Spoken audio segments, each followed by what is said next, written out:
And we don't seem to have that ability to switch on the transition. And I think Dazal and Paik have made us fast on the transition, but we're still not getting forward in numbers to really cause teams big threats in the attacking final third.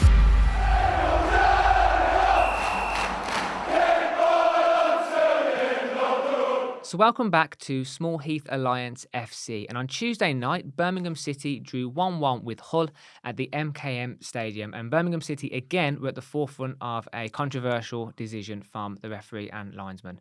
However, Yuki came on and rescued the day and managed to get us that 1-1 and all-important point away from home. Let's get into it, and Dad, what were your initial thoughts on that game on Tuesday night? Well, like a lot of Blues fans, the team selection surprised me. I was really surprised by that team. I know that Mark Venus is trying to juggle the players around because we have quite a lot of games in a very short period of time. But the team selection sort of did make me think a little bit. So I'm just going to remind everybody what the team selection was. So back onto the bench went from the first team were Stansfield, Paik, and Miyoshi. And returning came Drama, Sunjic, and Tyler Roberts into the team. Of course, we know the problems we have currently at centre back with Sanderson being suspended, Mark Roberts and Bielek are injured. But that did allow Longello to come back onto the bench and Gardner, but still no sign of Burke or Hogan in the squad whatsoever. But one thing, as you know, and I always mention this, Matt, one thing that really concerned me is that when I saw that we both had Dembele and Bakuna starting. And you know that I think that even though they're both really good players, I think it's too much of a luxury to have them starting together because, they have a tendency to give the ball away. And have two of them in the team, it sort of doubles the problem. So I don't know what you thought about the team selection. No, I was kind of expecting a few changes because we've got Millwall on Saturday, Middlesbrough on Tuesday, and then Watford the following Saturday. We have a busy schedule coming up with a lot of big games coming up. So I think Mark Venus was just doing a general squad rotation, making sure there was enough energy in the legs for the Millwall game. As I said, the game's coming up. So it didn't really surprise me that he made some changes. I think I was surprised that Stansfield was on the bench maybe just because Tyler Roberts had a little bit of, he's lacking match practice, isn't he? And it's been pretty obvious. I mean, fair play to him. I think against Blackburn and Sunderland, he's been good. He's put in some really good performances, but he's lacking goals. He's lacking that match practice. So I must admit, as soon as I saw Tyler Roberts up there, I did immediately go, oh no, where's our goals and where's our attacking threat going to come from? And in the first half, it was a bit of a nothing half, to be honest. It was a bit underwhelming from both teams. And what really frustrated me was we spoke on a video last week about how we need to treat every game like it's a cup final. The players need to get revved up like they're going to war. And that first half was so underwhelming. I don't know what you think, Blues fans, but there were some non-existent performances. There wasn't much fight. And I was thinking to myself, this has to change for Millwall. This has to change for Borough and Watford. We cannot go into these games with such a lackadaisical attitude, with such casualness. JJ in the first half was non-existent, and Dembele was awful. One big positive from the first half, I think Drama was absolutely fantastic. He had a good game, very good. And Iwu had a really. I mean, they're the two I've actually picked out as having, as being good performers. That's interesting. I didn't know you.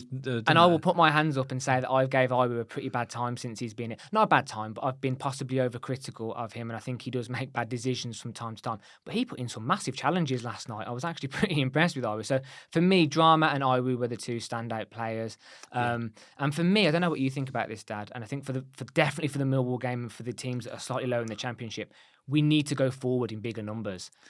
We can, like in the first half, it felt like Bakuna was taking on 9 people with no one around him. And, we need to, when you look at Ipswich, when you look at Leicester, Leeds, they go forward in such fast, quick numbers. And we don't seem to have that ability to switch on the transition. And I think Dazal and Paik have made us fast on the transition, but we're still not getting forward in numbers to really cause teams big threats in the attacking final third. Yeah, I mean, it's like you've read my notes. That's exactly what I've put. I mean, for the first half, I put the word disjointed. Yes, as an overview, because I felt the same. Is that again we were giving the ball away sloppily again. At the end of the day, they are human beings, but they're also professional footballers.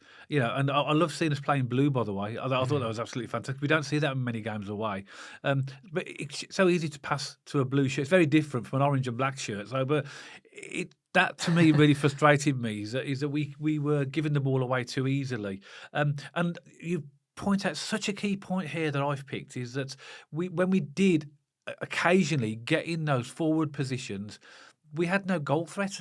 A couple of times the ball was pinged over to nobody, or it's lofted over to nobody, because we don't seem to move forward as a team. And therefore, when we are getting these forward positions, the front players are almost isolated, Yeah. because they're not backup from the midfield, and obviously the two wing backs. I think you could see it. By the way, I think the substitutions he made a massive difference in the context that we're talking about. I think bringing Pritchard on gave us that massive. I could see Pritchard getting frustrated by exactly what we're talking about. Not a lack of movement, not numbers up the field. I think George Hall did really well when he came on. Good to see him back. Brilliant, I think so as well. I hope we can keep him fit, because he's got something different to some of our other players. Each player's got something different to offer. He's got, when he's fit, he's got lots of pace, and he's good on the ball as well. Yeah, he's good, and I think those subs changed the game for the better. Look, we spoke about the Ipswich game and we said the subs changed the game for the worse. Yeah. Whereas I think this game we felt it for a positive. We definitely went more on the front foot when these subs came on. But exactly like me and you just said, there was no point in the game apart from the goal that we scored where I thought, oh, we're really piling the pressure on now. We're really gunning for it. It was, I think both teams, I'm sure Hull fans will agree with this, Birmingham fans will agree with this. No one could really get a hold of the game. Yeah. It was sloppy passing. It was back and forth. Hull had their moments. They're pretty good on the wings, to be fair, with Falongi, and I forgot the other player's name on the other wing. But they like to get it wide and get balls in, and they are a threat. You can see that. But again, apologies, Hull fans, but to me, that was not the team that we saw at St.Andrews. No. Well, it wasn't like playing a top six team. That. No, I must admit, I was a little bit unimpressed with Hull, a little bit underwhelmed. Yeah. I think it was an underwhelming game. As I said, both teams struggled to really get a hold in it. And let's just get into the big decision of the night, or lack of big decision of the night, and their goal. I mean, come on EFL, come on referees and officials. We've spoke about this on the channel. We don't like to talk bad about you, but it's got to stop. It's costing us points now. It's getting silly. That was a clear handball. That was ridiculous. And the liner is supposed to be in line with the final man on the final side. How do you not see that handball? Yeah. I totally agree. It's exactly on the side where the assistant referee was. So there wasn't any impediment of any player in between, because the ball came from the other side. And it's clear, not only did he handball it in, you saw a forward motion actually pushing it in as well. Exactly. It was a clear handball. And it should not have been allowed, but it was, unfortunately. And again, we're on the back end of decisions like that all the time at the moment, and it's really frustrating. I'm sure other clubs, I'm sure Hull City fans who might be watching this, we think, well, we've been on the reverse of those type of decisions in season. It evens itself out. But it's no consolation when you see an obvious goal that was a handball. It should have been disallowed. That should not have happened. Yeah, I completely agree. I completely agree. And it's the second week in a row it seems like a big decision has gone against our club, doesn't it? And you could argue the sending off at Southampton possibly cost us a point there, and that definitely cost us an additional 2 points last night. Yeah, I think you're right as well. What you said, though, Matt. It was the substitutions that made the impact for us. It was good to see Hall come on, Pritchard as well. I saw we had a little cameo there of what Pritchard's going to offer us, because that dink over to Jukovic, that was an intelligent ball. It wasn't just pinged in randomly. He wasn't just looking and hoping that somebody. He knew Jukovic would be in there. That to me is two seasoned championship professional players who know what they're doing. And this might be a bit premature, but I think we might have another captain on our hands there with Pritchard, because when he came on, he was shouting at players, he was telling people to move, he was quite aggressive in his communication in a good way. Me and you have how many times on this podcast have we said that we need a leader, a real leader, somebody's going to graph it. And I think Pritchard might be that player. I think he might give it to us. I'm really impressed. Even in the West Brom game, I saw him commanding. So he could be that captain that we're so desperate in. And even if he's not captain material, he's going to be a player that grabs the game, grabs the players, and I think is going to get the best out of them. So I've been really impressed with Pritchard so far, even in the two sort of half games that we've really seen him. But, he's only out. I think, again, they're trying to sort of ensure that they protect the players, and don't, because obviously if you bring the players in too early, they're just going to get injured again, and it doesn't serve any purpose. But I think a lot of Blues fans, you probably agree with me, Blues fans, a lot of you are itching to see more of Alex Pritchard, and I think we will. But I think they're trying to sort of make sure that he doesn't get injured, and I think that's why. But what he showed us in that game, the quality of that cross, just that one cross alone, that was worth seeing, wasn't it? Because I think if he can offer us that, and let's give Yuki the credit he deserves as well. How many times has he come on off the bench and saved a game, or stepped up in big moments? I loved seeing him put that header in the back of the net. I watched something on Twitter X, as it's called now, a little clip of Lee Bowie when I was our manager, and Yuki had just scored his 50th goal for the club, so it's going back a few years. And the commentator was asking him, what do you think about Yuki's 50 goals? He said, with Yuki, just keep it simple. Pass the ball to him in the box, and he's going to score a lot of goals. That's it. Yeah. We don't overcomplicate it, and that's exactly what happened last night, isn't it? It's very, very simple. So I think overall, though, I think even though that handball wasn't a goal, I think again I can think of instance where Hall got clipped as well, and he Yeah. went through as well. Good save by John Ruddy to put the ball onto the post from Tufan after they'd already 1-0 up. So there's good little snippets in that game. But overall, I think as Hull are a top six side, we can't really complain too much about a 1-1 draw and getting taken a point away. I'll take a point with that display. It wasn't a great display. Let's just call it what it is. It wasn't fantastic. It was underwhelming. A few players were non-existent. We need to improve our passing, and we need to be more clinical and a threat going forward. However, before we do finish, because it wasn't all negative, just a few positives for me here. I don't know whether Blues fans agree here. My number one, which we said earlier, Cody Drama. Yep. Have to sign him in the summer. What a player. He's cool, he's calm, he's versatile, he's good under pressure. He was just absolutely, he was running and gunning for everything last night. Really impressed to see. Yeah. The subs had a good impact. Again, we've already discussed, George Hall, Pritchard did a really good job of unlocking. Stansfield, again, with that higher energy up in the field. The subs definitely made all the difference. And my final positive was the defence. Considering it was a bit of a hatchet job, you mentioned at the start of the video, we've got some injuries and some suspensions. Yeah. I actually think Iwu looks slightly more comfortable without Sanderson next to him. And as I said, me and you have said Drama and Iwu were the standout performances. Yeah. Iwu put in some really big challenges for me. By the way, that's not me necessarily saying anything negative about Sanderson here. I'm just making a point that Iwu looked more comfortable to me in that position last night. So I was really impressed with the defence. They put a shift in. It wasn't perfect.